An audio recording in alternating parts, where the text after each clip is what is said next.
Welcome to Season 3, Episode 4 of the Press Play and Run podcast with me, Ryan Miller, and my co-host Alison Jardine, who is in the exotic location of Aberdeen this week. How are you, Alison? I'm good, thank you. And yourself? I'm good. Actually, strangely, your Wi-Fi looks better there than it does at home, so I don't know how that's happened. See, I told you we have Wi-Fi in the sticks. Somebody must be up on the roof with a big aerial somewhere up there.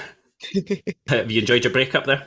It's been lovely, thanks. Not relaxing at all when you've got a dog that still needs walked in the rain, and we've had a lot of storms up here. I think it's been the same with you guys. But no, nice to have some time off work. Yeah, and I think I saw you on Christmas morning for your first ever Christmas park run at Drumpeller Park. So that was lovely. That was a lovely way to spend the morning. But again, the weather wasn't overly kind there. But how was that for you? Did you enjoy it? Yeah, I thought it was fab. Like you say, it was the first one I'd ever done, and I would definitely recommend it, and I'm going to do it again. It was just like such a nice atmosphere, wasn't it? It was great. It's just that's me done a couple of them now, and the atmosphere is just it's just great because you're getting such a big crowd there because there's so few of them on relatively that people tend to funnel towards the same one. So I think that was Drumpeller Park largest ever turnout for a park run. Well, was it? I knew they were close when we left. Yeah, so it was a record number, great atmosphere on the day. Huge kudos to the volunteers and the core team for getting that on and giving up some of their family time as well. So thank you to them as well. But no, I enjoyed it. I enjoyed the run. Got round in one piece, started off easy, hamstring feeling good. I think I'd say about 90% there now, 95% there. It's building up, but I did, as I spoke to you about, I missed the Telly 10k. I just didn't feel like I had 10k sustained effort in me for my hamstring yet, and there's too much in the goal, which we'll come to for 2024, to be risking it on a one last hurrah for a race that's not a goal race by any means. I thought that was very sensible of you, which doesn't happen often, but it does show that you can be sensible sometimes. Growth, is that what they call it? Growth, yes, you've learned a lot. That's what your positive from 2023 is. I think it might be the first time I've ever let the sensible head prevail and not run the race when you know you shouldn't run the race. And you get such bad FOMO. I'm looking online and seeing everybody there, and you're like, oh my God, I could have got through it. And I could have gone and jogged, and I know I could have done these things, but I actually ended up doing a speed session where I could do a long warm-up, ease into the reps, feel where my hammy is, and sort of base my effort in and off it. So that's really what I needed at the moment, just to get myself back. But that's me 1 week down on the London plan. So 1 week of my Cooper plan ticked off, and only 16 weeks to London. Isn't that crazy? I know. And we'll talk about that with today's guest about some of the goal races, but it's mad that it's only 16 weeks away because you know how quickly they disappear when you're just chalking one off at a time. I actually saw something on one of the Facebook groups I'm on today about Tokyo, and that's like not long away at all. So then you've obviously got Boston and then London, and they come, and because you tick them off that way each year with all the others in between, it just comes flying around, doesn't it? Yeah, we're in that time of year where everybody's sort of looking back, looking forward, seeing a lot of that on Instagram, and I've put on a post just reflecting on my PBs actually from 1 year because they're a good marker of progress for me, and actually I had some time-related goals last year, of which I think I met them all for the first time, so it's been nice to see the recaps. It's also an interesting one because you can see where it's not always a positive picture for people, and you can see that these reviews and looking forward things bring some pressure to people as well. So where do you stand on that kind of looking back, looking forward? Where do you get in your head with it? See, I really enjoy it because I think that maybe even if you didn't hit those goals, you've still achieved something. If you finish the race, cross the line, and you've got the medal, you've met people.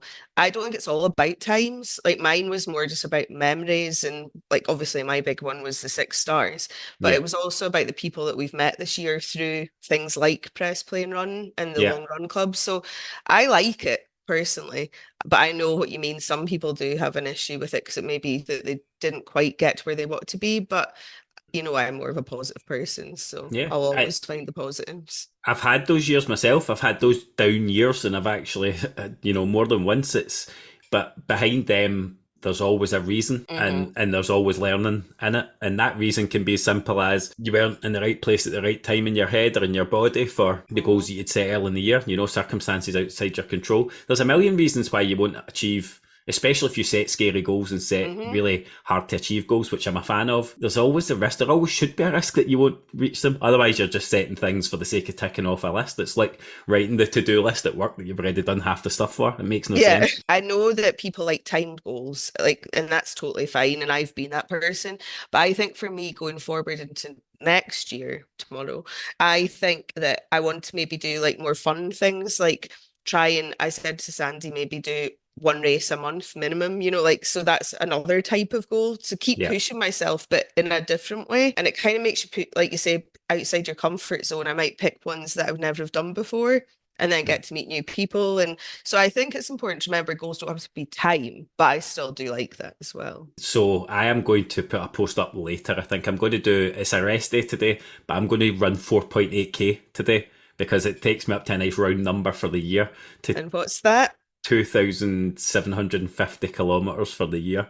Wow. If I get that 4 point whatever k, so I'm going to go a very gentle run with Nicola and the dogs today and just get out and do that. But next year I'm going to put a post up about goals because I'm changing that up a wee bit, and not for Instagram, for myself. It's not going to be time, none of it's time dependent, although I would front load that by saying that if I achieve my goals, I would hope to improve my times at every distance. Hmm. So time will be a marker of progress, but won't be the goal. It's going to be Yeah. about process and about changing things that I think will improve my experience of. So, i.e., not improving my marathon time is the goal, but finishing much stronger. There's one. Yeah. Like, I want to finish my next marathon and the one after, London and Chicago, feeling strong, feeling happy, feeling wrung out, but not like that way I was at the end of Edinburgh. And so that's going to mean doing certain things to get there, to change that. So that's going to Yeah. be my sort of focus on goal setting for this year, is changing the process to do the things a lot around the community as well. Things that Mhm. sort of fill my cup, spend time with the people that lift me up and that you can elevate them as well. Yeah, Just and to go, it's looking at what, like you say, there you can have your goal, but how'd you get there? So we've yeah, spoke about this, I think it was last episode, about Pilates, about strength, conditioning, like your nutrition, like they're all things you can focus on to make the goal achievable and happen. yeah, And I think that's actually interesting you say that because we were speaking about that, me and my friend last night, about like it's been this last 6 months for me has been a bit more lax, as in like, go and enjoy running and, it's not all about the racing anymore. And just because it's been such a big few years to get my 6 stars. But for me, I think now it's time to focus again. Like it's been fun, but, yeah, make sure get the protein balance a bit better and, yeah, like hydrate enough and start doing the strength a bit more. And it is, and you quickly see the benefits as a yeah. runner if you do those things. So it's like once you see results, then you keep going. Yeah. Yeah, it's mad progress I've made in the last year, and I'm Hmm. not kind of just moving on to the next thing. I have reflected on it, but Hmm. yeah, the goals. I just don't want to really set arbitrary goals this year. I just don't want to be saying like an 18:35k, because if I don't get there, does it feel like a failure, Yeah. or actually myself limiting? Could I go 17 something if I don't cap myself to thinking 18? I'm just not interested in setting those concrete times. I want to wring everything out of myself that I can next year. That's as simple as that. And that's to do with the podcast, the community, the time. So I'm looking forward to it. I've not signed up for a whole ton in 2024. I have London, Chicago, I have 20 along the 4th, Yes. and I have Down by the River, which has become an annual occurrence for us, or for me Mhm. anyway. That's like I've done the last three. Albeit they're always a nice wee marker for sort of where I'm at, but I've not signed up for tons yet. That's a conscious thing as well. Mhm. I just want to make sure I pick and choose the right events. But like you, I do want to be active in that race. Sam Bilby spoke about it last week. Mhm. She does her best training when she's racing, and I feel the same. As long as every goal's not a goal race and it's all part of a build. But Yeah. what about you? Have you got your thoughts on events? Yeah, so I obviously said to you a while ago I didn't know what to do because, what do you do after running like Tokyo? And that was a great way to finish. And just nothing was kind of really catching my eye. And then I realized that I still have the championship time to qualify for London. And, I can't sit and watch other people do it and not do it. So I've applied and it is a guaranteed spot. So I'm coming to London.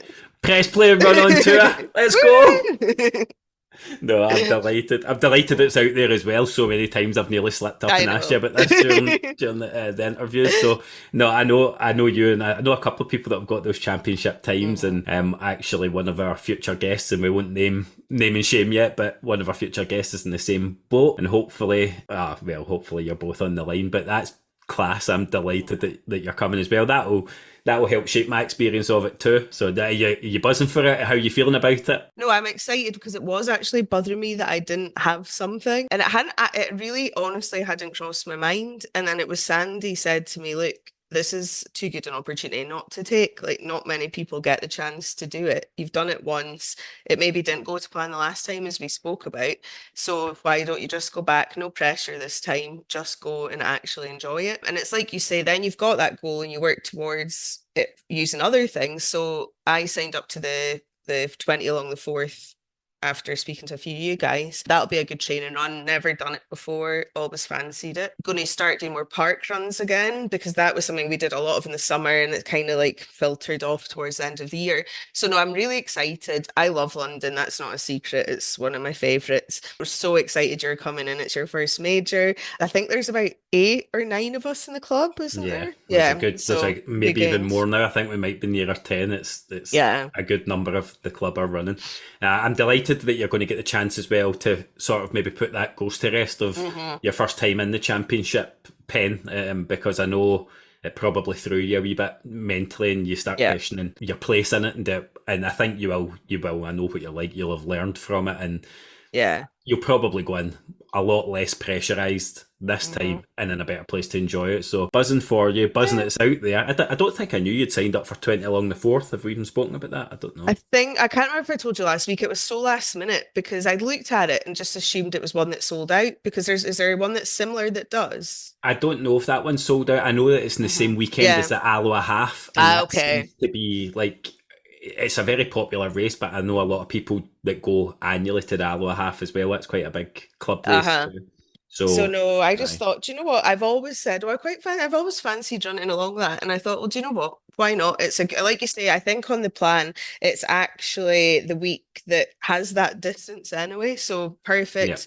Won't be like a race, but you can pick the pace up and yeah. just see where you're at. So no, I'm really excited and I think it'll be so much fun and it's just such a great atmosphere down there. So fingers crossed for a good training block for both of us and no injuries. Yeah, that's it. And the first week's gone well for me. I'm using Coupa again for my plan. I've got that set up, and yeah, it's served me well in the past. I've kind of changed up my goal within the Coupa plan, and that's certainly changed the mileage. I had a wee look forward. Sometimes it's scary to do that. I had a wee look forward at the weekly mileage. I'm like, oh my god! But you need to remember you're not where you'll be in 10 weeks, and it's when you start hitting those peak weeks.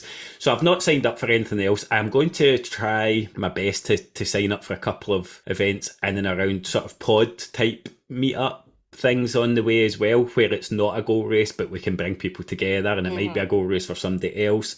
And I'm actually being very conscious because I've been looking at the race calendar about some of the organisations that we're racing for. I wanted to pick that up with you actually. We've not discussed it previous to me bringing this up, but somebody had actually messaged me to ask me if I was doing the Supernova, the Forth Road Bridge. It's my running that do it, and it's a 5k. I wasn't doing it, I had no intention of doing it, I hadn't even seen it, but I had a look at it and I was speaking to them. £38.50 for a 5k. Oh my Aye. God. And it's a ballot process, and you have to pay the full cost up front, and then they refund you if you don't get in. I'm like, there's so much about that just doesn't sit right. No. And my running, I think, is my running responsible for Edinburgh? I don't know if they actually are. I think they are. I think they are because I've been getting emails lately from my running and it's Yeah, about Edinburgh. That is yeah. And ridiculous. I'm a big fan of the team that put on some of the Edinburgh marathon stuff, Mhm. like the people that I've met through Yeah. it and spoken to. But there's even aspects of the Edinburgh Marathon with cost. I signed Nicola up for our first ever half marathon. It's part of our Christmas. That might be the most unwelcome Christmas present there's ever been. Even the cost of that and looking at the cost of the Edinburgh Marathon and reflecting on what you get at Edinburgh versus something like London, which is not actually that much more expensive. This is my issue. Like, I know what London costs, and it's a Yeah. lot less than the other majors. But then you look at that 5K, £38. There was another half that I looked at, and it was 45. And I'm like, it is starting to make running unaffordable for people that want to maybe go to races. I've got a bee in my bonnet about it. It's always been a thing in my life and in my work about that equity side of things and what you get. But, you're not getting our own national marathon. You're not getting an expo. You're not getting pacers. You're not the finisher t-shirt, same every year. Medal, same every year. There's aspects of it where you're just thinking, in terms of value for money, yeah, of course they need to put events on. It needs to probably be profitable. It's a business after all. But you need to do something to create the experience for people. And it's just, there's bits not sitting right, and I'm not going to be putting my hand in my pocket to support organisations and races particularly that are not giving back. Do you know what I've always said, and I've said this to you before? My favourite races are the small local ones. The ones that the volunteers ask for nothing other than like maybe the entry fee to cover like a medal or a t-shirt. You get like the tea, the coffee, a cake at the end. They come and give their time for nothing. The atmosphere is great, and it maybe costs like £15. Aye, exact same, and supporting those types of races. I'd always do that. Supporting those types of races, you get a sense of community. It's good value. Something like down by the river, I think it's 13 quid or something for a 10K. And last year at it, we come away, I think, with a buff rather than a medal. But you've got a buff that you'll wear. There's something practical in it. They put on something at the end, after a bite to eat. And then you're looking at something like that, £38.50 for a 5K. That just doesn't sit right. No. I don't care if it's lit up and you get a head torch at there. It doesn't matter what's in that bag. That's just not value. And then you've got Dublin Marathon this year taking €10 entry to enter the ballot. Are you being serious? No. So €10 to enter the ballot. If you're unsuccessful, they'll refund €7 of it. So how many people are entering that ballot? How much admin is involved? There's an element of profiteering at a point. Oh, it's becoming that. Yeah, and all of that's within the back of my mind, knowing what Chicago's costing, which is just like sell a kidney territory. Remember, we don't talk about how much these things exactly. We're half the cost when we're talking about it. If partners are listening, it costs half of what you think it costs. Whatever you think it costs half. But anyway, enough about my high horse. That's the type of events I'm going to be looking at. That's the type of things I'm going to be looking to build into my Cooper plan. So if I've got a 10K session, easy run, maybe make some of these more local races part of the session, get the community together and keep working like that. So hopefully we can get you there as well. Definitely. And with all that said, I'm sure we'll have plenty of time to catch up about marathons and whatnot. It's time to introduce our guest for this episode. In this episode, we're joined by a pivotal member, actually, of the Press Play and Run community, and actually the wider running community, somebody that I probably met at the beginning of this year. Don't even know where we met. Hopefully his memory's better than mine. But what I would say is that when we put this guest announcement up to say that Jim Boyle was joining us, we've not had a reaction like this to a guest announcement for quite a while, and I think it speaks to the person Jim is, his place in the community, and that kind of relentless lifting up of other people that he does. I like to think of Jim as like, something from Harry Potter. He just appears by my side at places, doesn't tell you he's coming. He just appears at Parkrun and says hello, and he's there and he's right beside you. He's an enigma wrapped up in a mystery for me, but one of the absolute good guys, and that's not coming from me, that's coming from the community. So welcome to Press Play and Run, Jim Boyle. How are you, Jim? I'm well, thank you very much, and thanks for the invite, and thanks for the big build-up. You know, when you see the announcement and the comments on it, you ever feel like you're reading your own obituary? People saying such nice things about you, so it's nice to hear and read them, and thanks for your kind words. Jim, see, when it comes to that moment and it's actually your obituary, nobody will be as kind as that. It's only because you're still there to read it that they say these nice things. Exactly. It's quite a surreal experience to read what people are saying about you, because often, and I know I've got to know you over the course of this year, it's not something you spend that much time thinking about, is your place in the run community particularly. But I hope that you've seen the value that you add to people's running experience just by your investment in them. That's what struck me about reading the comments. And actually, if anything struck me, it was a wide range of people commenting. You know, you've got people from the very start of their running journey through to Mark Gallagher, who is practically like Mo Farah in my eyes. You know, like he's done it all. He's wore the Scotland vest, and then you've got people right at the start. So you've clearly connected with all of these people. Surely that needs to give you a bit of a buzz. Yeah, absolutely. And Ryan, you set up the podcast aimed at the everyday runner, and I guess they don't come more every day than me. So I guess that's probably struck a chord with people and been quite heartwarming from my perspective. Yeah, I think, Alison, it's probably a reminder for us as well about our niche and what we are as a podcast. And sometimes we have the opportunity to speak to people. The last couple of guests, Meryl and Sam, people at the very top end of their game. And in some respects as well, still everyday runners. Absolutely. You know, if anything, probably twice a day runners now. But they started somewhere, and now we're coming back to somebody in yourself, Jim, that is much more, it's not a job by any means. It's not sort of source of financial income. If anything, it's a financial drain, this hobby that we have. But we're about the everyday runner, Alison, and this brings us back to it. No, it is. And like I was laughing there when you said about Jim just pops up, because it was Parkrun last Saturday, wasn't it? And I was like, oh, where did you come from? He's like, I thought I'd just pop along. And it's always nice when Jim does pop along, because there's been so many parkruns this year, and not just parkruns, but you just inspire me so much, because you've done, well, I'll let you obviously talk about it, but just seeing what you've achieved, even this year alone, I just think it's amazing. And I think that's why you got such a good reaction as well, because it's relatable, but it's also just like, wow, you've done another marathon, or you're in another country. Jim, you even popped up on one of the Press Play and Run long runs this year. By accident, but running the other way. Really, there's Jim. A little 1K cameo with some of the team. A little dot in the horizon coming closer, and then you realise, oh, I know him. He was like, no, I didn't want to run with you, so I ran 16k the opposite direction from your 16k. To avoid you, yeah. Aye, which we'll get to, because I think there's probably reasons for that at that point. I don't think it was just to avoid me. I think that's an added bonus of it. But Jim, I'm conscious that not everybody who listens will know who you are or follow you. I was actually looking at your profile, and I'm going to demand that more people follow you. They should be following to just see the exotic locations Jim runs in. No two runs are ever the bloody same. He's gallivanting all over the place. But Jim, can you give us the cliff notes on your running from the start, I suppose? Like, when did it kick off? And give us a sort of potted history in terms of those big key landmark events up to sort of broadly where we are now. Yeah, okay, I'll try and there's probably a couple of chapters or installments. So probably a bit like you, but without the ability. It started with playing football at school, Ryan, where I was quite active and quite sporty. Had never run, but I kind of had that dawning realization that my ambition wasn't quite matched by my ability. Didn't really pursue school or pursue sport through university or studies.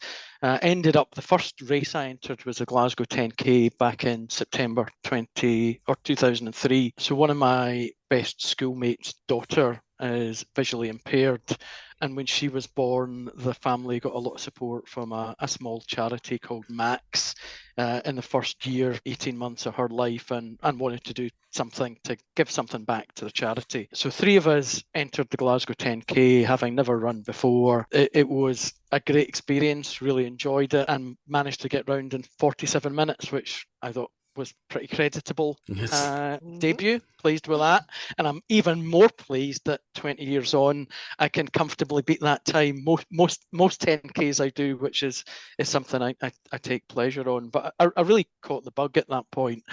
Signed up for quite a lot of 10Ks, eventually did a half. I think the first half I did was the Bala to Clydebank half marathon, where it was lots of intimidating club vests and me and a few others. Eventually I kind of thought doing a marathon was the natural next step. Yeah. And through that same charity, Max got a place in the London Marathon in 2005. That, for reasons I'll go into and probably get a little bit, it was more of an emotional roller coaster than I thought I was signing up for. So the race itself was fantastic.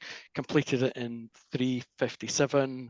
Raised about £3,000 for the charity, so a great feeling of elation achievement, success. Unbeknown to me, whilst I was running around London, my father-in-law back home had a heart attack. Unfortunately, didn't recover from that, and we lost him a few days later. To her great credit, and I'm ever so grateful, my wife let me have my 5 minutes of elation before sharing that news, and I've never really had such a high and such a low together. And it was quite a tough lesson in perspective, because we get wrapped up in things like our work or running, but sometimes forget that's not the be all and end all. There's bigger, more important things in life. That was a real up and down in that day. To this day, London's probably off limits, just because of the memory. So I'd love to do London again, but I think it'd be difficult for both of us. Races can definitely become wrapped up in something bigger. But Jim, we were just speaking before you came on to the call there about reflecting on our 2023s, and I think that touches on, Alison, what we were just talking about. Perspective is everything, you know. Even if it's not been the year, not been the race, not been the whatever, it's just running. You know, no matter what running is to you. And I think, Jim, that's a nice example of how something as big as London, you could be as high as you want or as low as you want, but the truth is always somewhere in the middle. It's just running. Absolutely. Sometimes it's so easy for us to get caught up in running, isn't it? Like, it can be your savior when you're having a bad time. You know, you get out the door, go for a run, you feel better. But at the same time, when you become fixated on something, if there's an end goal and it doesn't feel like you're getting there, or you didn't get to where you thought you should be, it can have that opposite effect, when really, if you take the step back, it's just running. There's more to life, isn't there? Like, absolutely. Well, for me anyway, it can help you cope, and I've ran through grief, and it was an important probably crutch at the time that it doesn't fix anything on it in and of itself. So Jim, that's your first. That'll be forever coloured. That's your first major. Yeah, so that was my first major, and that was kind of the first chapter of the running career. For a kind of variety of reasons, I just didn't build on London. Maybe what happened in the day had an impact. I had a kind of busy work schedule, travelling a lot of networking dinners. The kids were young and they had a lot of activities. Subconsciously, I think I'd ticked the box. I'd done my first marathon and I needed a new challenge. I liked running at that point, but I didn't love it, so I didn't miss doing it. And then I just got into kind of bad habits and poor discipline. Before I knew it, I was 15 stone, had a couple of bumps in the road at work, and was in a little bit of a rut. Had my annual work medical, and the doctor spoke to me at the end of it and said, Mr. Boyle, some of the scores are starting to go into the amber territory. If you don't get to grips with your lifestyle, diet and health by the time you're 50, you'll never get on top of it. And with hindsight, that was just the kick up the backside that I needed at the time. Jim, where are we in the timeline here? What year? So this was about 2015, 2016. Okay. So I pretty much had a 10-year sabbatical from any form of exercise. Just a wee 10 years off. Yeah, just 10 years off. So I went home from a medical, told the family I'm going to target the Glasgow 10K, and they just laughed. And that was all the motivation I needed. They're going to kill me for saying that, because they couldn't be more supportive or tolerant or understanding of my running. But it was just the tough love that I needed at that point. Yeah. So I kind of went back out running. First few runs were absolute torture. Disgusting. I could run two or 3 minutes, out of breath, stitches, really, really struggling. But I started falling in love with running and kind of got the bug again. Started to feel fitter, feel better about myself, get a little bit faster. Did quite a lot of 10Ks over that time, Glasgow, Paisley, Dumbarton, and the times crept down. So I think the first, and it was they're now the Babcocks, but there was the Polaroid series. I remember getting into them because at that point Polaroid was one of my clients, so they talked me into signing up to support the event. So I remember 62 minutes, 61 minutes, and then the absolute elation of getting back under the hour, and I was really on a roll. And at that point I'd never been part of an organised running group or club. Went along to some Jog Scotland Milgai sessions. Really enjoyed them. Timing wise, because it was 6:30 on a Thursday night, it was just too big a stretch to be able to commit to get there on time every week. I went to my first park run in 2017, and that's probably my sliding doors moment. in terms of running. I'd never heard of Parkrun until I read about the launch of Drumchapel Parkrun. Went along, an incredible community, an incredible bunch of volunteers, many of whom don't actually run, they just go and volunteer. Through that, I met quite a few people that were in a member of a local club, Scottish Harriers, which is one of the biggest and oldest running clubs in Scotland. They probably don't realise the impact and inspiration they had at the time. To me, I was never a club runner person. As I said earlier, the people in the vests kind of scared me a little bit intimidating, and I know you've said likewise, Ryan. In my head, I'm one of them. Yeah, exactly. In my head, they were a little bit serious, a little bit cliquey, elitist. But eventually I took a brave pill and went along, and God, I couldn't have been more wrong. Yeah, there were fast folk, but there were lots of people just like me. Lots of ages, shapes, abilities, and so supportive, friendly, inclusive, and welcoming. And I think if I look back, going to that first park run and joining the club is probably one of the best things I've ever done in my life. And 7 years on, this non-club type, I'm now the vice president of the club. I'd say most of my closest friends are people I've met through running or the club. I'm involved in their social media team. It's become a kind of common phrase to say find your tribe. So I kind of found my tribe before finding your tribe was even a thing. Right. I've probably never looked back since that point, and since then signed up for kind of countless races, marathons. Whilst I've had minor ups and downs and purple patches and niggles, it's been the best 5-6 years of my life, I would say. I think we've all felt that about the club runners. I still do it when I get out of the car at a race and go, oh God, look, they're real runners, they've got club vests, even though I'm wearing one too. And I think there's still that fear if you aren't in a club. Everything you've just said, it's like, oh my God, they're real runners. Oh, they're going to be fast. It's cliquey. But when you actually start to speak to runners in clubs like us and, the wider community, it's not like that at all. So I say to people that if you're kind of still like skirting around the whole, should I join?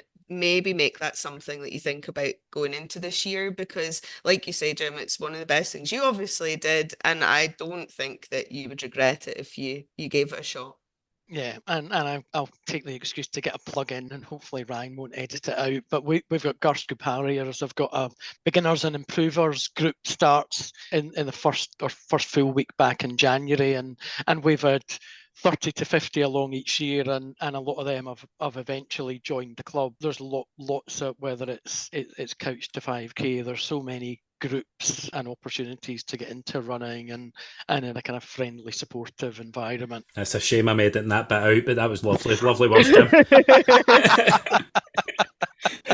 Actually, one of the interesting bits about the work that I've been doing with Cooper, the ambassadorship, and being on their testing team, is you get involved in the conversations that you probably wouldn't normally hear is just at the user end of, and I'm interested in it because it's fascinating to me. But one of their key pieces of research are that more than 50% of the people who start their plan and finish their plan, so do, let's say, doesn't matter if it's couch to 5K or 10K, whatever your target is, the retention rate for people like that is below 50%.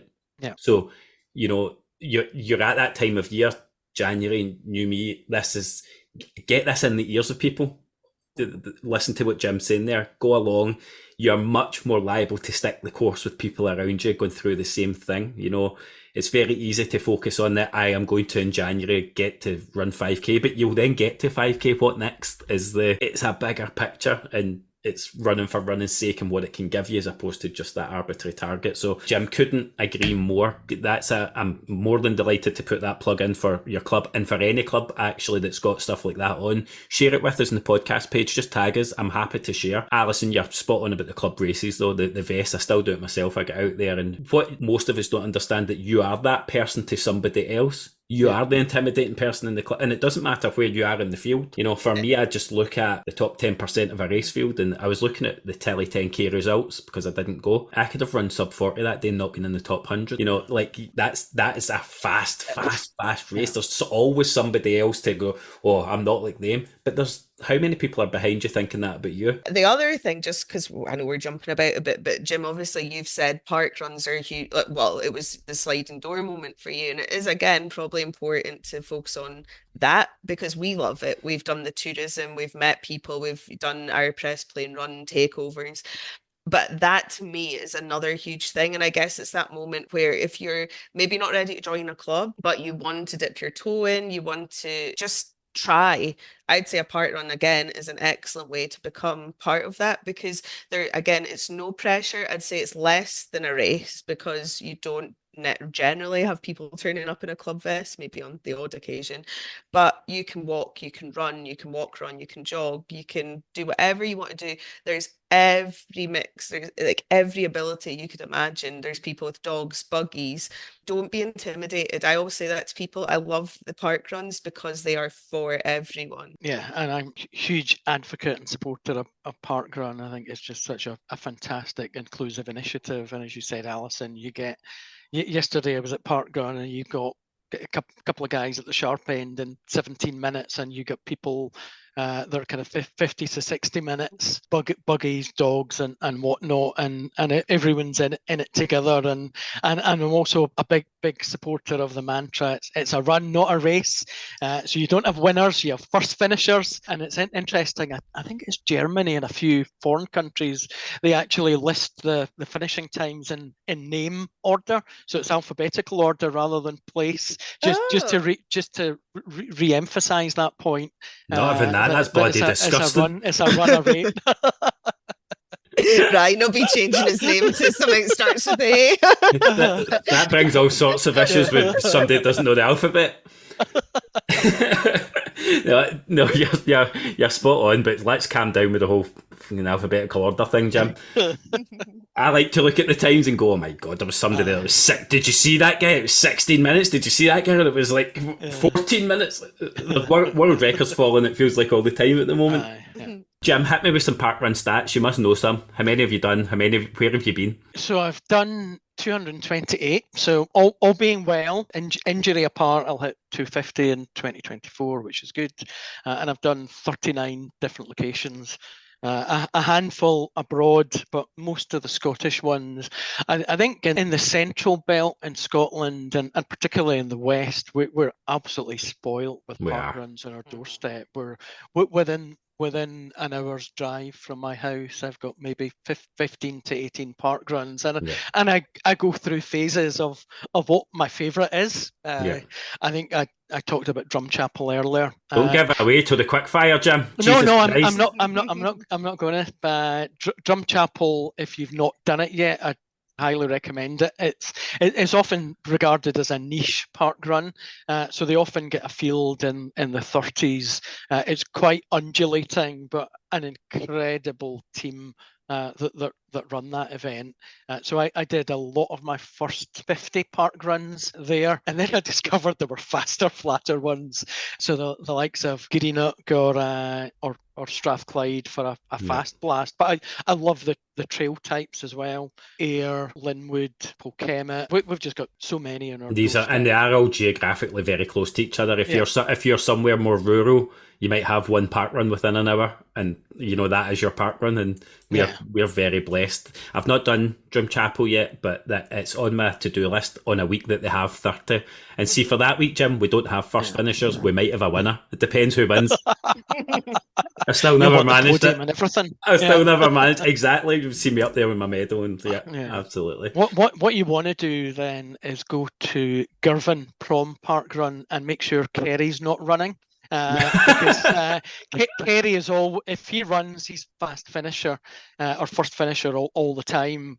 So it's my highest finish was second place, chasing his slipstream at one point. So you want to find a week that he's not there, and you've got a good chance of being first finisher.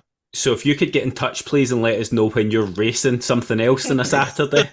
Alison, we'll have a wee bit of parkrun tourism that weekend, I think. We're going to get our letter G. No, my luck, I'd turn up and she'd bloody beat me. Devastating. Jim was telling me when we were at Parkrun, Jim's dog used to have an Instagram page and rate each parkrun, and I loved that. Did the dog have their own barcode?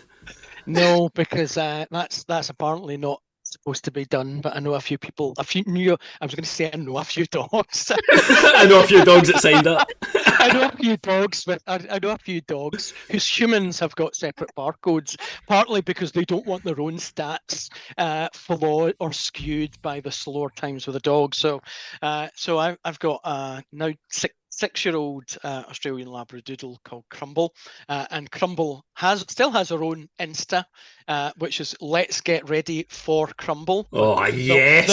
The number 4, as in the good old PJ and Duncan song, because that's what we were singing the day we went to collect her, was Let's Get Ready for Crumble, and it kind of stuck. We used to do parkrun tourism a lot of the time, and she had her own blog, and it was really secret, big reveal time, but it was really just a kind of front for me. So it was a kind of ghostwriter persona, but Crumble would rate all of the park runs. I think probably did about 20 or 30 of them. And our last one was actually Dunfermline just before everything got cancelled with COVID. Yeah. And then when Parkrun got back, they changed the rules on not being able to wear harnesses, and I won't get into the politics and rights or wrongs of it. No, But I will. I don't run with a dog much at all, because I found running with a harness was safer for me, safer for the dog, the right in front of you, not crossing across other people. But the powers that be decided that wasn't the way, and poor Crumble gets neglected. I was guilted into taking her out for a few runs over the Christmas period, but her parkrun blog is kind of on a bit Defunct. of a hiatus. But if you Google Let's Get Ready for Crumble.com, the reviews are still out there. I will link it in the episode description, because this is actually bizarrely the second Let's Get Ready to Rumble PJ and Duncan reference in this podcast after the season finale with Jack Malloy.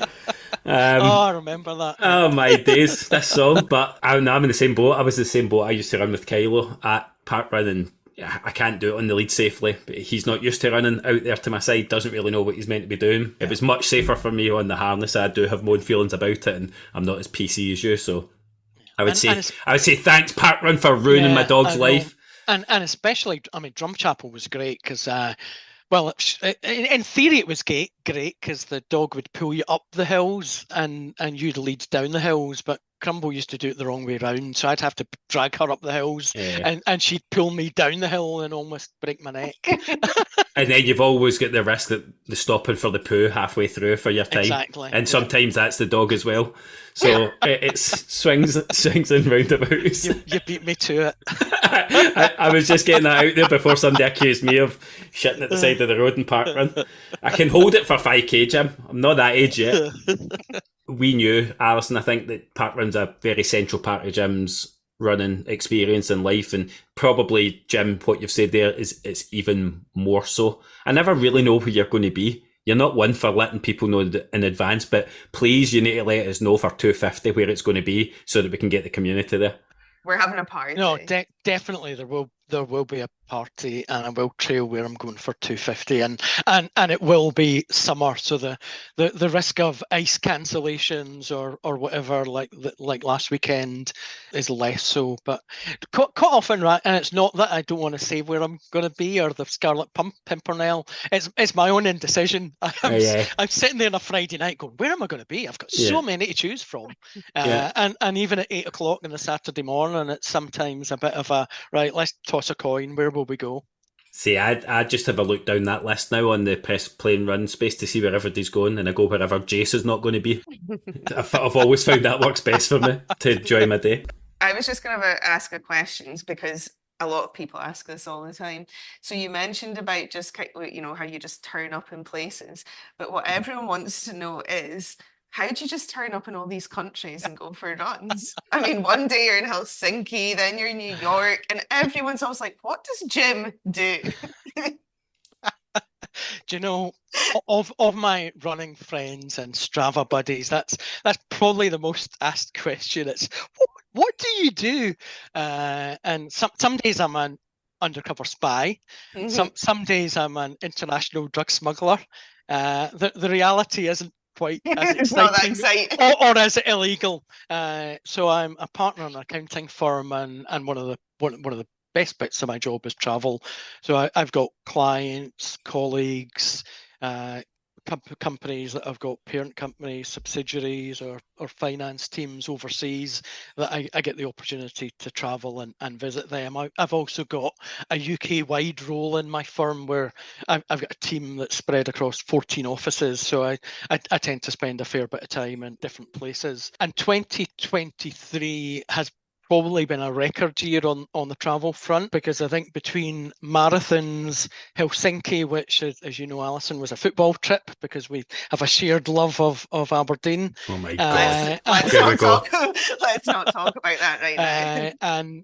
And through work, I think, excluding England and Wales, as I've been in 12 foreign countries over the course of 2023, and it's funny when I talked back about the 15 stone me and being in a bit of a rut where it used to be work travel was a bit of a chore.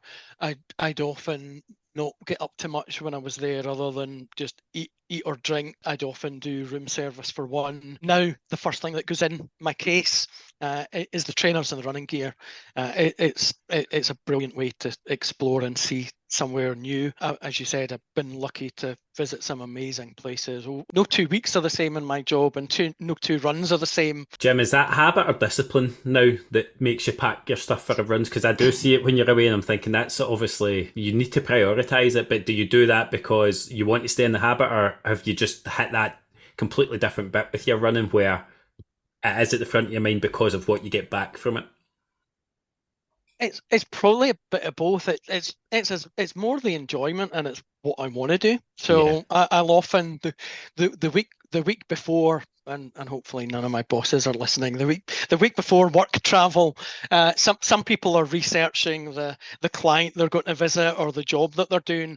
I'm on greatruns.com looking for some of the local routes and plotting training routes. So very often before I go somewhere new, I'll have a rough idea of one or two of the places I want to go and venture on a run to. Is that a real website? It is, yeah. Is greatruns.com. Who knew? I think most countries in the world that they've got, and I think it's just populated by people like us, everyday runners. Just populate some of the local runs, and you can find the routes on Strava or whatever. Nice. An accountant and a runner, otherwise known as the person you don't want to sit next to at a party. It's always been a bit of a joke, hasn't it? Because we're like, how do you get around the world? And then when we were speaking about it on Saturday, and you said what you did, Emily was like, "Oh, okay." Disappointment. Jim, stick with the international drug smuggler thing. I think it's a lot sexier. Well, let's fast forward a wee bit, Jim. Let's get to the last sort of 12 months, and you've come through COVID. We've got that 2016. We've got that refinding the passion. How many marathons has there been between sort of then and 2023 beginning, and then we'll get to 2023 and what's happened there? Pre-2023, I had done 10. So in some ways, the kind of COVID changed the world for a lot of people. I kind of embraced my local environment and getting to run on a lot of the trails. I'm lucky to live pretty much a mile from the start of the West Highland Way. Some fantastic trails and routes on my doorstep. Lots of networks and paths and lots to run around. So I kind of kept up the running and racing. 2022 was probably my best running year ever, and that'll lead into 2023 and it not quite ticking all of the boxes. So I had turned 50 at the end of 2021, and then within 6 months of turning 50, I PB'd at everything I ran. So the mile, amazing. The 5K, the 10K, the marathon. I struggled to work out what it was that just kind of pushed me on to that level, but it was an amazing, really enjoyable purple patch, and I knew it wouldn't last forever. But then when it didn't last forever, and I went into 2023 and the races not all going to plan and having various niggles and having bouts of losing the mojo, I kind of looked back and said, where's the magic dust gone? But sometimes that's just what happens with running, and you embrace and celebrate the wins, but you realise you can't be in perfect shape and hitting PBs all of the time. You just do your best. And as you said at the start, Ryan, it's not our job. I don't think I may do terribly well if it was my job, but it should never be a chore either. So it's about embracing it, enjoying it, and sometimes you just need to remind yourself, well, why do we do it? Because we love it, and we get outside, and it's a chance to explore and meet people. But my 2023 has probably had more downs than ups, running and race wise for a variety of reasons we'll probably get into. The purple patch is glorious, but the bit if every run was like that, PBs would mean nothing, and it can't be like that. That peak. It's just such a funny thing, and you hit the nail on the head, Jim, because we all, whether it's like you said, it just maybe coincided with you turning 50, but that's when you hit your PBs, or sometimes you'll watch a runner go from realizing that they're okay to, wow, I've got knocked off all these times and what a year it's been. But let's be realistic, when it isn't your job and when you've got other things going on, that won't continue. So you are going to plateau, and then like you say, you're going to have that bad time or not so good time. And I almost have to split 2023 into half, because the first half of that year was my absolute high. It was achieving so much. The second year, exactly what you said, Jim, things just didn't gel anymore. It was becoming a chore. And that's when you've got to just step back, like you say, why do we do this? Because it's meant to be fun. Yeah.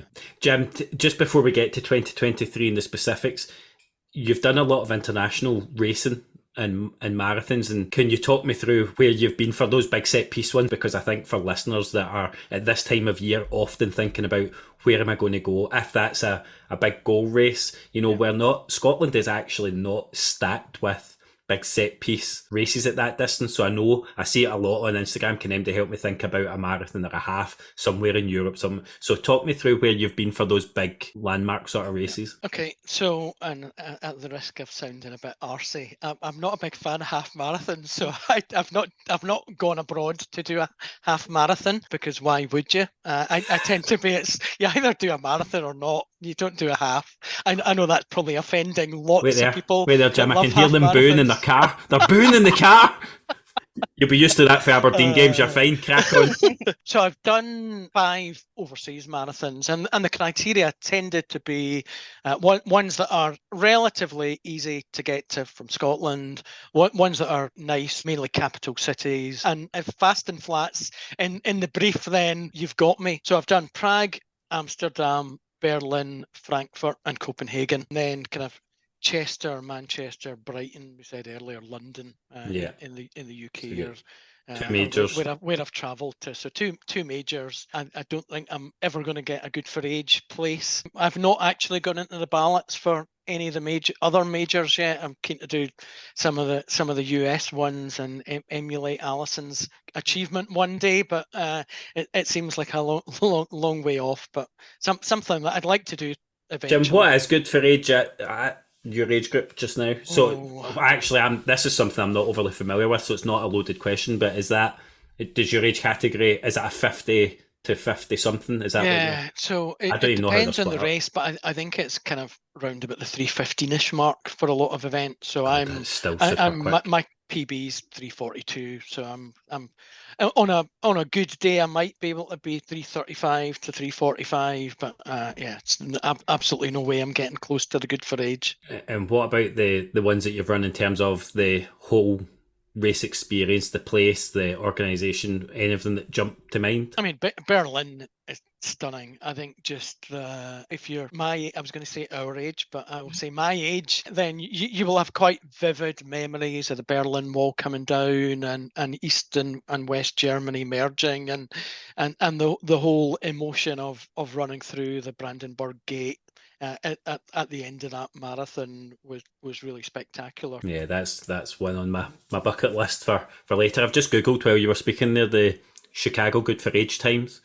So for 50 to 59, it's 3:35 for males. Okay. So yeah, I'm not giving up hope on you for that at all. You might not be backing that horse. I will. No pressure.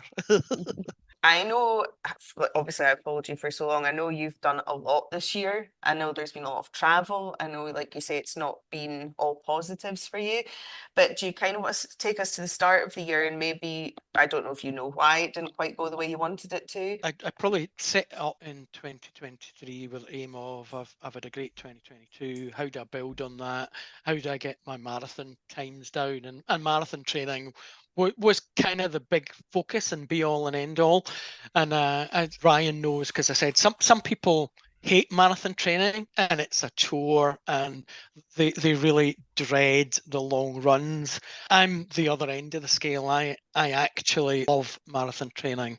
So I'll quite often get to Wednesday or Thursday and I'm quite looking forward to my 20-mile run on the Sunday, and I'm working out what route I'm going to do, and that's just how I roll. Is not how everyone works, but I quite enjoy it. And there was almost a point where I started to question, do I enjoy the training more than the racing? If you look at the payback of the amount of time you spend training to the amount of time racing, it's a huge time commitment, and there are so many variables. So for the two marathons I did this year, I'd actually say the training went perfectly. I always front load my long runs, so I'll do a 20-mile run pretty early in the schedule.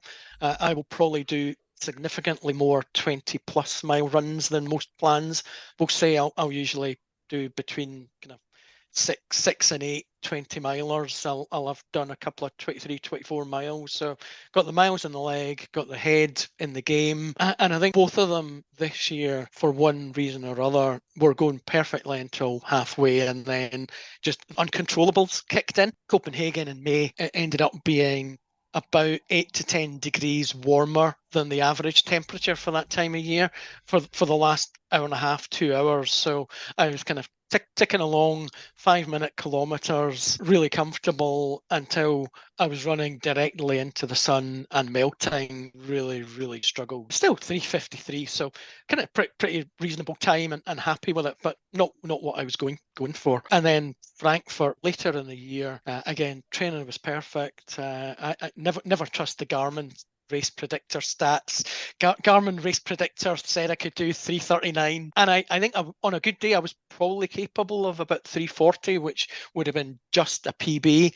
The second half of that race was just torrential rain and wind, so it was windy, it was cold, it was wet, there was a lot of surface water, there was a lot of cobbles, and I had my kind of Saucony carbon shoes with next to no grip and nearly decked it a couple of times in the timing mats and the cobbles. But I think one of the lessons for me is just how much of the racing is in your head as well, because in both of them I probably mentally chucked it when the conditions got tough, instead of just braving it out. And I think I've heard lots of people say race the mile you're in and don't think ahead too much. I think ahead too much and overcomplicate and overthink stuff. I never wanted to be that guy that finishes a marathon and your initial reaction is one of disappointment, because we shouldn't be disappointed. Doing a marathon is a pretty good achievement, and doing 12 is a pretty good achievement, even if I say so myself.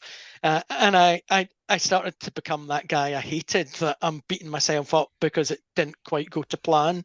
As we've said before, it's not a chore, it's not my job.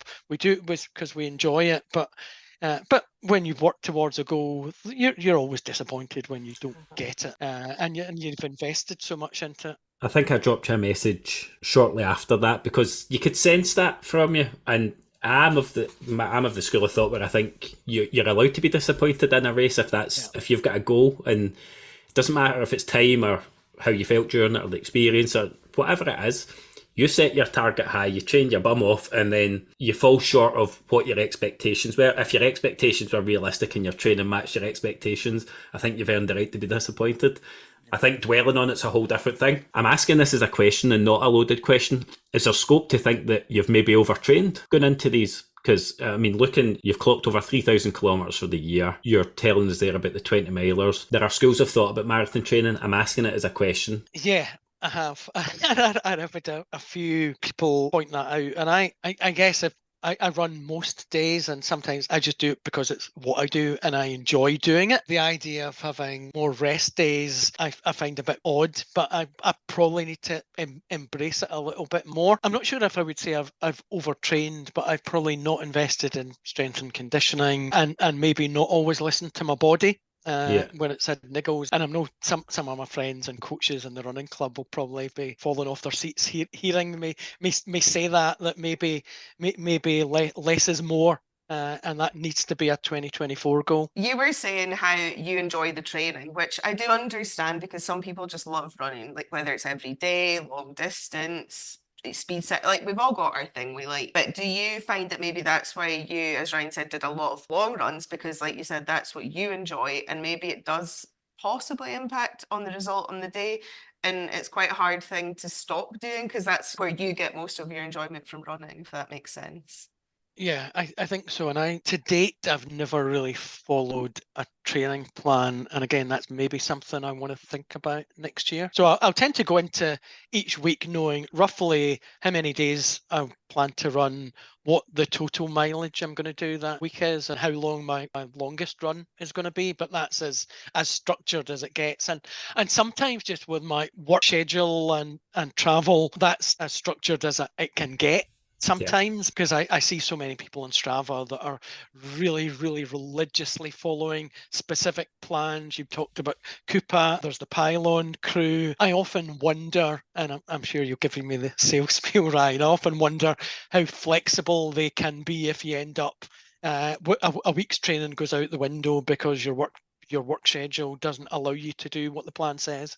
No, absolutely. Don't give anybody the sales spiel on it, because I'm acutely aware of the fact that it won't work for everybody. I think, Jim, you're in a different position to me where you're vastly experienced as a runner and a marathon trainer. I've done one, so I don't know enough to know, like I can't just fill in the blanks or I spend more time planning training than I do training, and I don't like it. Then it takes away my enjoyment. I don't want flexibility. So I suppose if flexibility is a thing that you're going to need, maybe that's where the extra worth comes in with like a personal one-to-one type coach or somebody who can shift your sessions based on your life. I don't need that. I've got a pretty routine type set of hours. I can get out and do my sessions.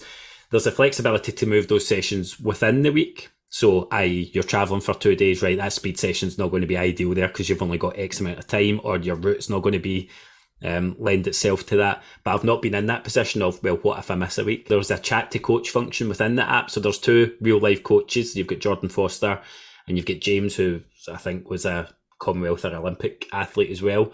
And if you get that type situation, you click the button, they give you can go on a Zoom call with them and they'll talk you through your training, and they'll point you towards, don't do this, do that, think about this for that week. So there is the flexibility. It's just not an option I've had to use because thankfully my training went to plan the last time.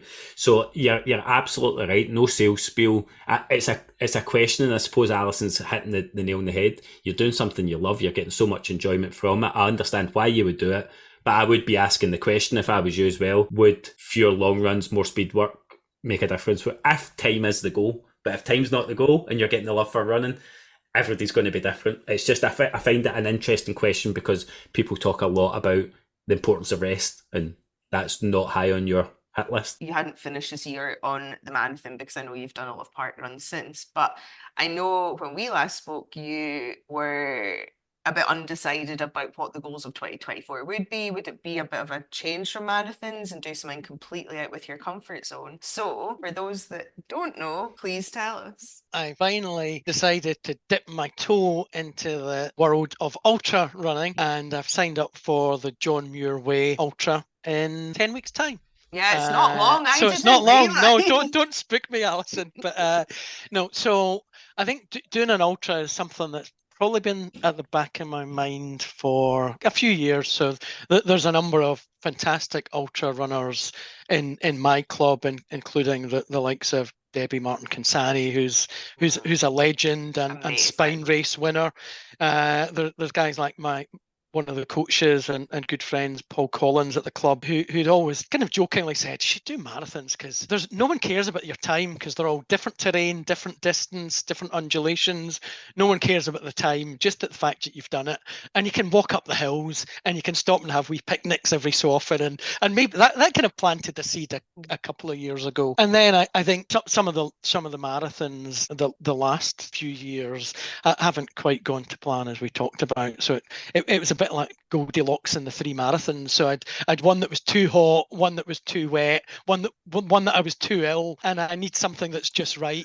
So I thought, well, try something a little bit different, a little bit out the comfort zone. As I said, I quite like the long runs. I've got just about to say, lots of trails on my doorstep, as I said, so maybe it's meant to be. And this might actually be everything that ticks the box for you, because it means you can do the long training runs that you enjoy because you have to for an ultra, and then you get to turn up and do it. And eat cake and sandwiches. So really, what more could you want? Yeah, and no one's caring about my time. Especially me, which is perfect. And that'll be so interesting. Like, I'm so excited to hear after you've done it, like how different it was. Because I think Ryan and I spoke about this before, how maybe towards the end of this year, I just kind of thought, well, maybe ultras are something to have a look at, because it's not about time. It's like you say, you can walk if you want, you can stop and eat. There's checkpoints. It's completely different goals, which is interesting. So I can't wait to hear what your thoughts are and if you're converted. I love it as a next move for you, because I think mojo is something that we speak about, and you alluded to it in a post that I read, Jim, about, you know, you found the mojo bit hard after a marathon. I think even after a good marathon, mojo can be a thing, because there's Alison, I've spoke to you often enough to know that there's that natural come down from a high as well, if it's gone particularly well, to just get back on the horse and go again. You know, it's like, why is nobody asking me about that marathon anymore? Come and ask me how magnificent I was.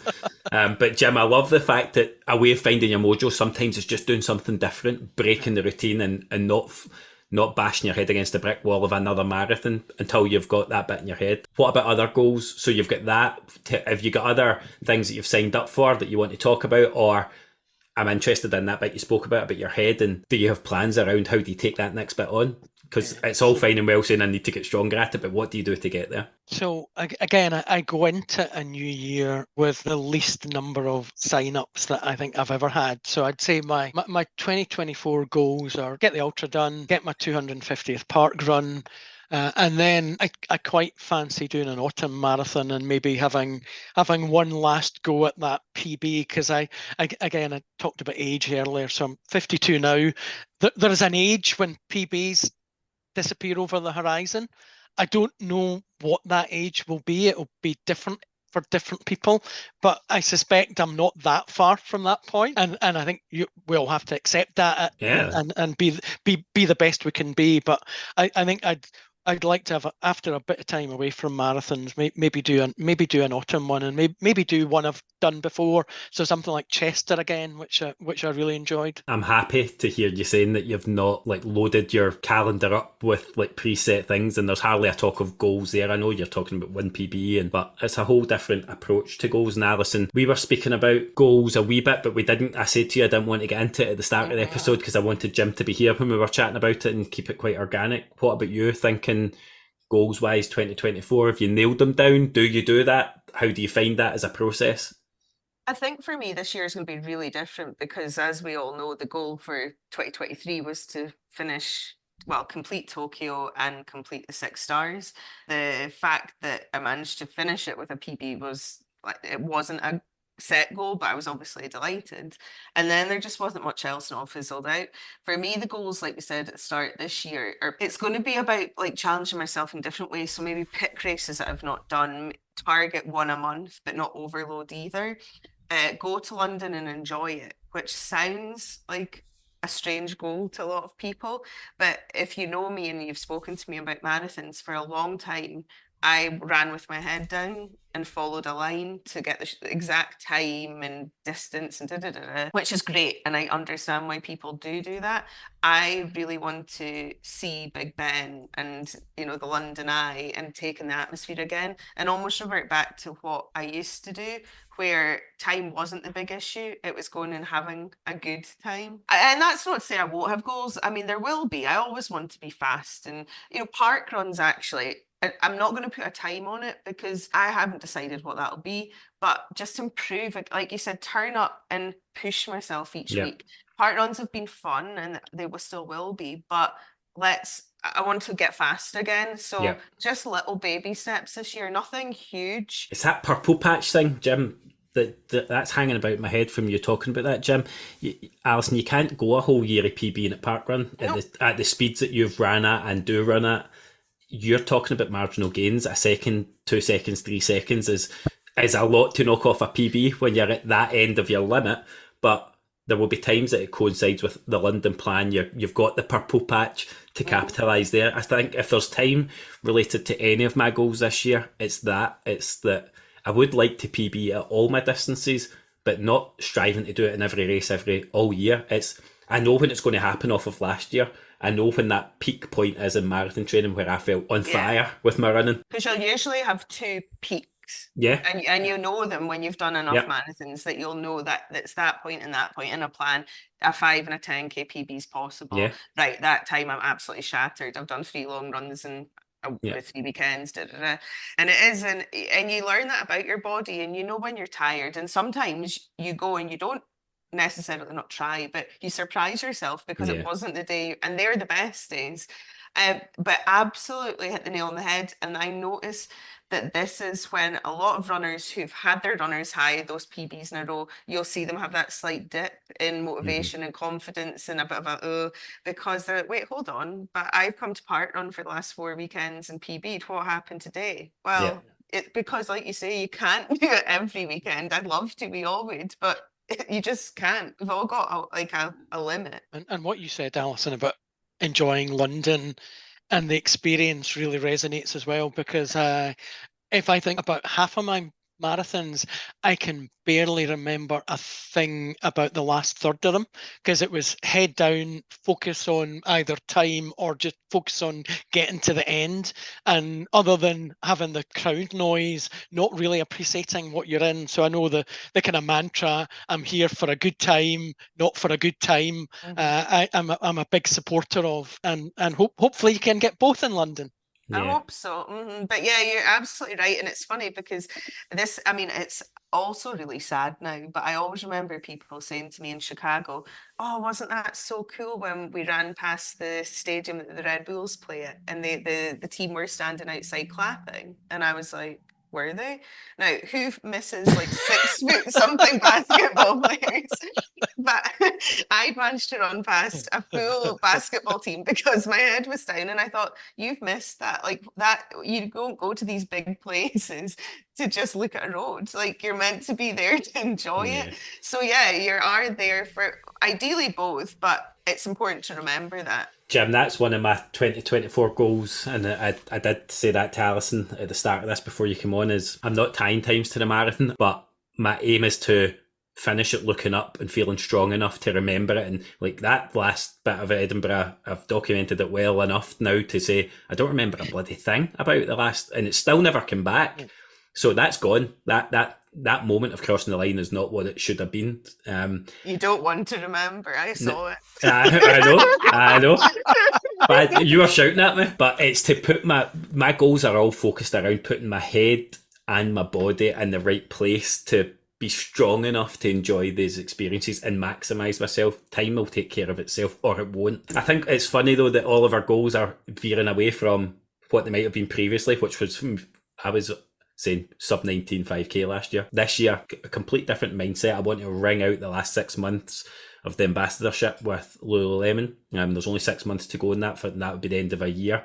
There's no guarantee or even likelihood that might go on. There is a possibility, but if it doesn't, that's been an amazing experience. I want to do what I can with the community, with their support, because it gives you a bigger reach for another 6 months, more community events. The majors and the runs are going to take care of itself. It's a bigger picture for all of us. So there's a lot of excitement and a lot of things to look forward to, Jim. And I'm really glad that you're taking a different track than you've been on to start off your year. I think you're going to do great in that ultra. Jim, talk to me just before I take you to the quickfire round about your place within the community. Do you understand it? Do you, before this, do you know your place in the community? Do you know how centrally you're seen by people? I think I do a bit more these days. So as anyone that knows me will say, I talk about running quite a lot. I will tend to be a bit of a social butterfly, whether I'm at the club or park run or whatever.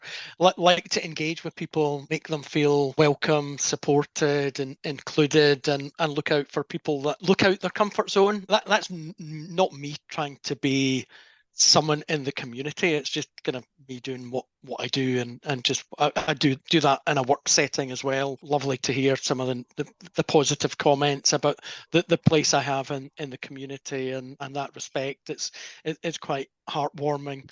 There are so many unsung heroes in the running community. I talked about the people I'd met the first time I went to club or first time I went to parkrun, and people opened doors and took me in, and I'm just doing what they did for me. Jim, you and people that approach it like that are the lifeblood of the running community. And you spoke about volunteers that are even giving up time and they don't run. Like they're the true mentalists as far as I'm concerned. They get up out their bed every Saturday morning. You know, they've racked up hundreds of volunteer credits and they've never run. But that's because you get something back. Nobody is selfless enough to do that every week without getting something back from it. So with that optimistic note heading into 2024, Alison, I think I'm going to take Jim into the quickfire questions unless you've got anything else you want to drill him on while he's here. No, I would just like to say thank you. I think it's actually been the perfect way to end this year, and it's been really nice to speak to you, and I'm sure everyone's going to enjoy this episode. Likewise, and thank you for the invite. Right, let's not get all lovey-dovey yet, right? We've still got a quick fire round to get through, and we still need to hear his song choice before we decide what kind of note this ends on. I could ruin it. So, Jim, you are well versed. You are a listener of the podcast. You know how this ends. We're going to do the quickfire questions with your last set of 2023, or by the time you listen, first set of 2024 questions. Alison's going to chuck an unknown one at you. Unknown to you, unknown to me, might add. So who knows where that's going to go. And then we'll get your song choice. So, Jim, are you good to go? Absolutely. On your marks, get set, go! Favourite running shoe of all time? Probably my current everyday shoe, which is the Saucony Endorphin Speeds, and I know you like them, Ryan. We've turned up at 2 park runs as shoe twins. We twin. We're now triplets. We've got a convert Alison here. joined the gang. Excellent. Yes, I'm a convert. Oh, brilliant. Favourite training route? So I live on the boundary of Bearsden and Milngavie, and probably my favourite route is one where I go up through Clydebank, over the Erskine Bridge, and then back under the Clyde Tunnel and back home. Partly just the kind of going over and the under the Clyde, but also because it's 24 miles, so it's one I'll do late in the plan, so I know I'm almost race ready by the time I do it. If you love depressing grey bridges, join the Jim Boyle training plan. Jim, question 3, proudest running moment? Probably the Glasgow 10K in 2016, where Owen, my oldest son, did his first 10K with me. So I was going to say we ran together. He was well ahead of me, but he got the bug from me and continues to run. So I think doing our 10K together was a really special moment. That's cool. Worst running or race experience? Oh. Enter 2023. Well, it's actually 2022. So Brighton Marathon 2022, where for a variety of reasons, I had been unwell the week before, and it was touch or go whether I should have done it. I shouldn't have. Then it was very hot and sunny on the day, so I got sunburnt to a crisp in the middle of April, which only a kind of a very pale-skinned Scot could achieve. And then my wife was also unwell, and she spent most of the weekend in bed. So I went out after the race to have a party for one. I said, well, I'm going out for dinner. She was expecting me to bring a sandwich back from Pret. An hour later, I'm sitting in Oaxaca with a full works and a beer and getting texts saying, where are you? Go to race nutrition. For the last couple of years, I've used the Kendall mint and lime gels, which I love the taste of, and I think they do the business. Yeah, you'll be on like sandwiches before you know it for the ultra. Number 6, if you could run alongside yourself as a beginner runner, what advice would you give yourself? Probably the more you run, the easier it gets, and you'll actually surprise yourself how well you'll do and how easy it gets. Jim did air quotes for easy, just so everybody's aware. It never feels easy. Number 7, one inspirational Instagram profile you never skip by. It's got to be Emily Jackson, Emily in the Outdoors. No, her posts never fail to make you either smile, laugh, think, or all three. So recommend everyone follows Emily. You obviously missed her joke series then, because they all failed to make me laugh or smile. And I'll be editing that out. Sorry, Emily, you didn't make the cut. Number 8, run with or without music. Training runs and marathons, I'll run with music. Kind of club runs and 5Ks, 10Ks, usually without. Favourite park run? Oh, it's hard when you've done 30 plus. I would probably say my favourite's Leven Grove in Dumbarton. It's kind of nestled between the River Clyde and the River Leven, with a Dumbarton Rock in the background, and a brilliant team who especially during lockdown created a fantastic virtual community where they looked out for each other, and we were all doing not park runs in our own environments, and a few years on from that, I've never forgotten what they created doing that. It was really, really special. Love that. Can I jump in now, because mine's parkrun related? Yeah. Aberdeen or Hazelhead? Do you know, I've not done either, but I would probably say I've run in both places, but I'd probably say Hazelhead, just because I'm going tomorrow, so I want to know which one. Hazelhead, nice park, and it's I know some people get sniffy when you talk about Proms Parkrun, because they're not in a park, and that's against the ethos. But I always like traditional ones that are trailier and in nice parks. So Hazelhead would get my vote. Okay, I'll go there. Thanks. I thought you were going to ask Willie Miller or Alex McLeish. Which one? Do Grigby. Oh my god, I'll need to Google. Number 10, best tip to get out the door to train or run when motivation's low. Plan the route the night before, leave your kit out, set the alarm, and put the alarm the other side of the road, the other side of the room. The other side of the road, to launch it right out the window to the other side of the road and stay in your bed. Your neighbours come round to drag you out. Boyle, get out! Exactly. That alarm's woke the whole street up. Jim, finish this sentence. I press play and run because it's so much better than not running, and every run opens another adventure. He planned that, Alison. I saw him looking down. He had notes. He's written it down. Cheat. I need to change the questions again. Right, Jim, you know the last order of business, and you know my feelings about not letting me down on this. You're going to add a track to the Press Play and Run playlist that sits on Spotify. We've got over 30 tracks on there now. Songs that either fuel you, give you that motivation, or that very rarely would come out your running rotation. Hit us with your best track, please. So can I explain it first before I lose my street cred? This is never a good start, but yes, you can. Go. So, as you know, I'm a big music fan. I've got quite an eclectic taste. But whenever I'm doing a long run playlist, I've got a rule that says every one song in 10 has to be cheesy. Something a little bit different, a little bit uplifting. Whether it's something like "Reach" by S Club 7 that gets you doing all the movements. Oh my god! But my song choice is "The One and Only" by Chesney Hawkes. Classic. And talk about key change. That key change in the middle just puts that extra step in your stone, and gets you really going. And it's also quite a meaningful song as well, because it's about you are the one and only of you. So embrace and love the person you are, accept who you are, get to know yourself, and get to accept yourself. So a cheesy song and a meaningful song. I was loving this until you tried to take it deep there and tell me that it's got deep meaning. Right, but do you know what? Like Chesney Hawkes, they can't take that away from you, so you can have that song. That's not a bad one. I'm having it. I'm having it. As far as cheesy songs go, that could have got worse. We could have had S Club 7 in Reach. Yeah. A narrow miss.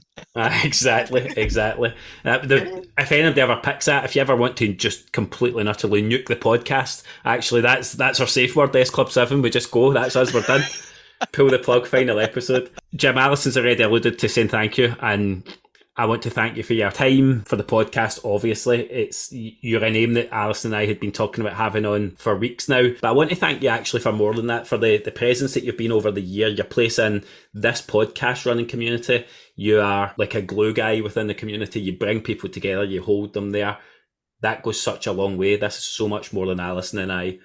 You've never been anything but open, welcoming to me, and I'm just hugely appreciative of your time and your company. Thank you very much. Flattered and delighted to be asked, and I want to thank you guys for what you've done over the last year. I'd say the podcast's been one of my highlights of 2023, a great addition to the podcast and running scene, and the community that you have both created around it has been inspiring to see. So thank you to you guys too. I've really enjoyed today as well, because I mean, obviously we do know each other well and people can probably pick up on that, so it's just felt like a great kind of catch up and reflection session on what we've achieved and what we're doing. But hopefully everyone can almost do the same, and I know, like for us anyway, we'll all catch up soon, and I just hope that maybe people have taken today that maybe they don't live in the Central Belt, but wherever you live, there's people, there's community, there's clubs, there's park runs, so please go and be a part of it, and then, you know, hopefully you'll have what we've all got.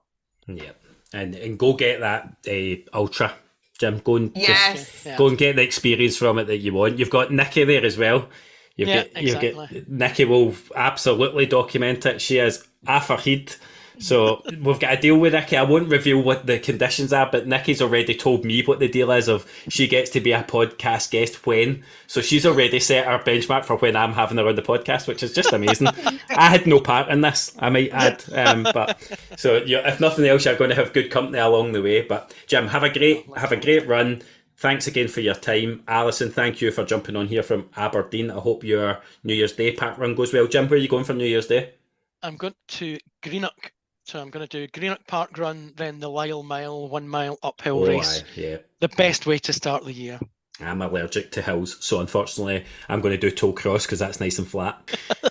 I think I'm staying local. I think we're going Toll Cross. But, you know, have a great time, have a great race, Jim, and thanks again for everything. Excellent. You're welcome. Thanks, guys. Thank you. Speak to you soon.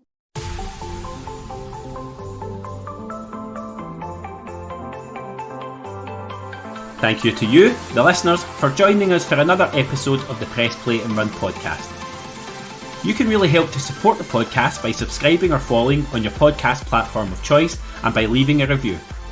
Don't forget to follow us on Instagram at Press Play and Run podcast and to add the Press Play and Run playlist on Spotify. We'll be back every 2 weeks with new episodes, and please be sure to keep an eye on our Instagram page to find out which guests will be joining us. Until then, keep getting the trainers on, press play and run.